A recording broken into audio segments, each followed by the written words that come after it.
Welcome to Wine Library TV. I am your host, Gary Vaynerchuk. And this, my friends, is the Thunder Show, aka the internet's most passionate wine program. And it is a phenomenal... Mott, show them how gloomy it is out there.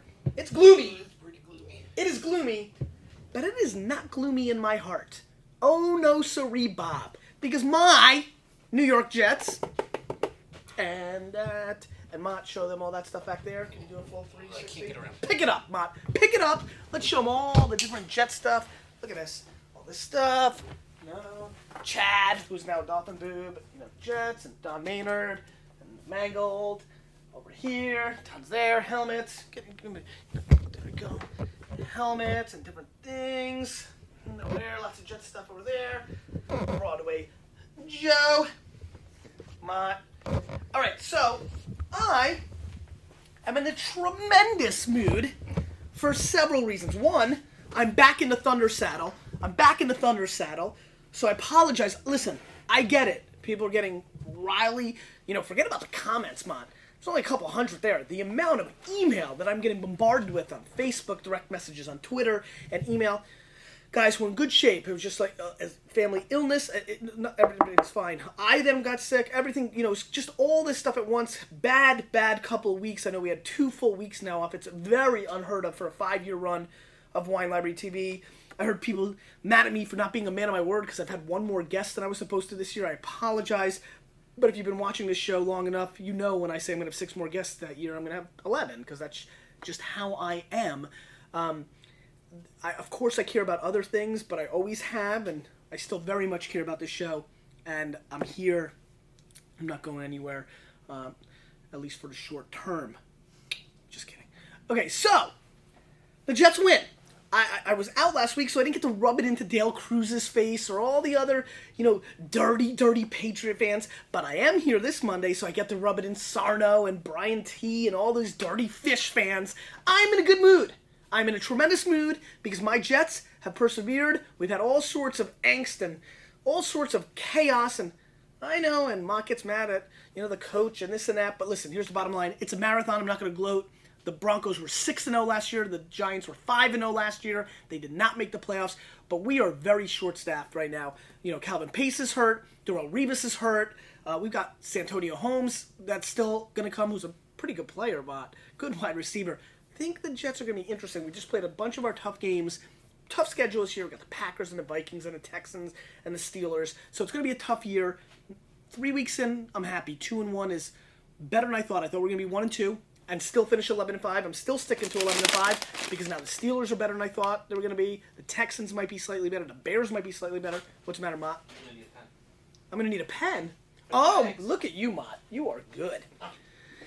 And I'm just thrilled to be back. Thank you for watching this show. Thank you for having me back. Blind Brown Bags. I figured we'd come back with the Bizags, come back strong, and see what we can do here. 3 wines, New Zealand Pinot Noir. 1,400 hectares of beautiful planted Pinot Noir is planted in New Zealand.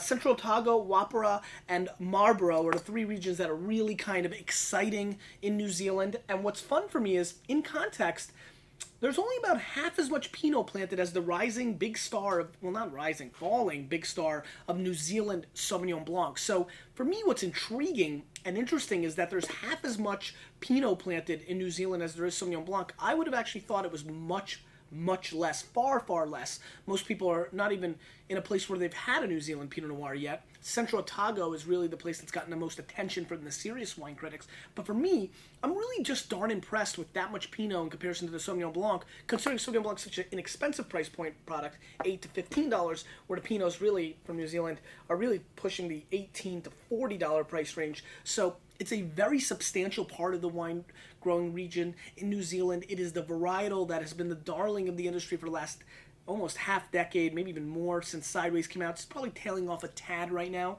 Trends are changing, but I'm excited about these 3 New Zealand Pinot Noirs all going head to head. Let's see what happens. I brought the big ass glass. I'm in a good mood, and wine number 1. So let's give it a little bit of a sniffy sniff. You can see some really nice color, kind of just that cranberry. You see your hands through it. Great nose. Not going to confuse this for anything other than Pinot.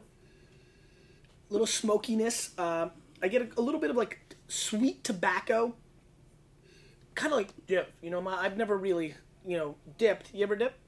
Dip before we dip. No, I don't dip. But I've smelled it. I've had friends who've dipped, and you smell it. It's scented, right? They try to make it, smell good, even though it's ridiculously awful for you. Your mouth's gonna fall apart. Don't dip. So I get a little bit of that kind of vanilla tobacco dip on this nose, believe it or not. Little cherry. Let's give it a whirl.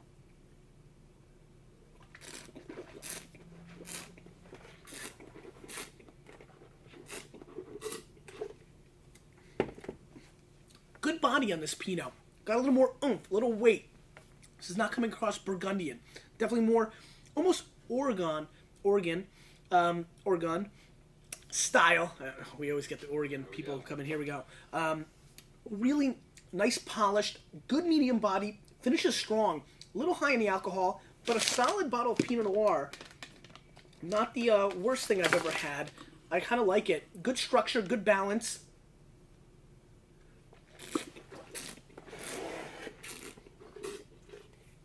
Nice cherries, little kirsch for the kids. Good solid wine. Wine number one. Bring it. G-Men bit themselves, kind of shot themselves in the foot yesterday, right? That's putting it mildly. Yeah, what happened out there yesterday? Did you watch a game? Yeah. And so, just not good, right? Nope. 2 turnovers inside the 5. The first interception. He was trying to make a play. You weren't too mad at him? That's part of the game. Bradshaw, fumble, hurt your feelings? That hurt my feelings, yeah. Bag number 2. So, this wine, you will notice, I don't know if you can tell through the screen, it is lighter than the past wine. So that's the first kind of indication of a different style. Let's give it a snippy snip. Totally different nose. Totally. This has much more of a stink bomb element to it, kind of like a sheep butt kind of thing going on.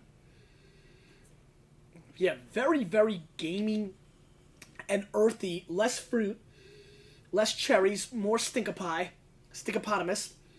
Yeah, just kind of earthy, which, by the way, I kind of like. I'm just kind of projecting the sourpuss, like the bitter beer face, because I know a lot of people don't like it out there, but I love this earthiness. This is much more Burgundian than the first wine. So whereas the first wine, to put it into classical Pinot Noir terms, is a little bit more New World, Oregon, California, Santa Barbara, Santa Rita Hills, this comes across much more Burgundian on the nose.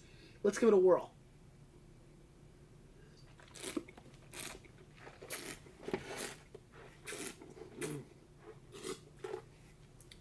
This is lighter, more aggressive. There's a little like vegetal, functified action here.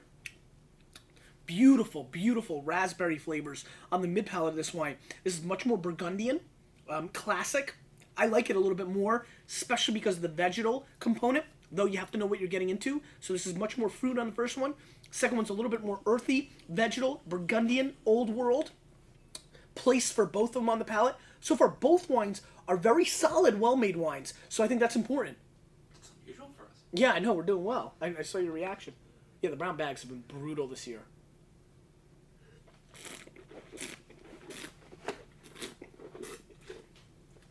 You know, I like the body of this wine. I don't think this is for everybody. I really don't. And I actually think that it might be a hair light. I'm being romanced by some of the lighter, it's almost gamay-like flavors of the floral kind of raspberry thing going on the tail end. So it smells and starts very Burgundian. Comes across to me like a really good $25 to $35 bottle of red Burgundy, really. Double blind, I could get caught here. It's a little sugar-fied on the end that makes me feel like I wouldn't have totally went all in on the New World, but it would have caught me early. Definitely on the nose and the flavor profile for a second on if it was a Burgundy. Nice start. So let's finish this off. A little rinse. Wine number 3. I'm happy with the brown bag. New Zealand Pinot, bringing it. Bringing it. Sniffy sniff. This is the most aggressive of the 3 on the nose. Big nose. Chalky. Definitely cherries for days. Smoky. Very smoky and almost salty. A lot of minerality, saltiness, which almost gives you like this sardine-like smell. Almost like fishy on the nose. Mott, what are you getting, bud, if anything? I don't get the fish. Do you get the saltiness, minerality? Yeah. Well, that's what I equate with fish. Okay. Because what Russian people do is eat dried, salty fish, and that's what makes me think of it. So that's kind of the funny things about when you're giving tasting notes. I think sometimes we equate them to things in our experience. When I think of salt, I think of fish. That's definitely not what most people think of, but I think of like the ocean, and I think of like and I think of this dried fish that was taranka, which is a big Russian thing. Do you know that word? I've heard that before. No kidding. Probably from you. Probably. You know, taranka. So you get the, it's a little creamy too on the nose and the tail. Do you get the smokiness? Yeah, I get the smokiness. There's almost like a bacon smokiness. Kind of, it smells like breakfast, believe it or not. You get like kind of ham and maybe like creaminess, so I think of pancakes. A little bit of a breakfast play. Let's give it a whirl.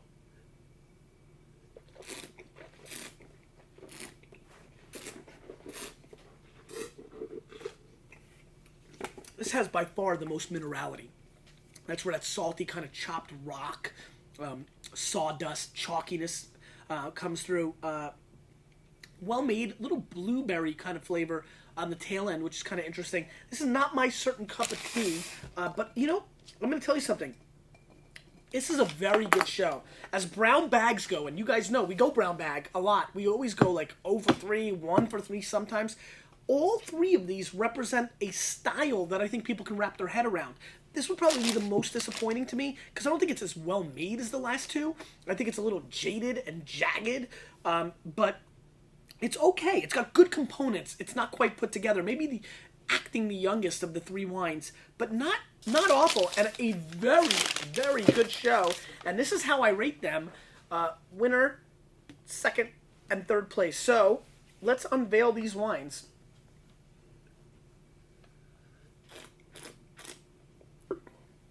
This is the heaviest of the bunch, too. In last place, but a very good wine that I'm guessing is $35. I'm scoring 87 points. I like it. Good Pinot Noir, solid, wouldn't kill it. Is the Delta Vineyards Haters Hill Pinot Noir 2006 from Marlborough. $26 US. 91 points, Neil Martin. So, 26 bones. Not bad. Neil Martin's a great critic, writes for Robert Parker. Used to have a great blog, or might still have one. He's a little higher on it than I am, but I still think it's a very, very good wine. Just a little too aggressive for me, and the minerality was really aggressive. I do think that there's a lot of people that would agree with Neil, and this would be like a 90-point wine for the far majority of the wine-drinking public. It's a little too big for me. It's almost like Pinot Noir Syrah. You have to, again, it always comes down to the critic. Know the context. Don't think, oh man, I don't like this anymore. There's a lot of people that would. This wine is, by the way, my favorite. It's going to be too light for a lot of you. Just saying it. I don't know what this is, like show tunes, like what am I on stage? Tap dance? All right, second place, 89 points plus $30, I'm guessing. Very nice stuff. The slightly better version of this to me in some ways, but this has that minerality that I usually like, but it was a hair aggressive, is the Oyster Bay Pinot Noir 2009, $13. No score. Big kudos to Oyster Bay. I liked it. This is a classic example. This aggressiveness and the minerality comes across like, quite powerful, but its simplicity appealed to my palate today. 13 bones, big upset, 89 points. I will be recommending that to many. And the winner, 90 plus points, but I only said that this wine was $22, whereas I thought this was more expensive. So I thought this was the least expensive wine because it's a little lighter, and I tend to think that that's what's going to happen with price. I could be wrong. 90 plus points, the winner. Yep, look at that. $15. I knew it was going to be less expensive. $15, Gun Estate 2008 Central Otago Pinot Noir, 15 bones. I love this Pinot Noir. You got to know what you're getting into. It's a little bit lighter, but I think Central Otago is a very, very underrated place for Pinot Noir in the world. It's actually known quite well around the food world for its cherries. It's an amazing place for stone fruit. One of the real special places in the world for cherries, and I just absolutely love this.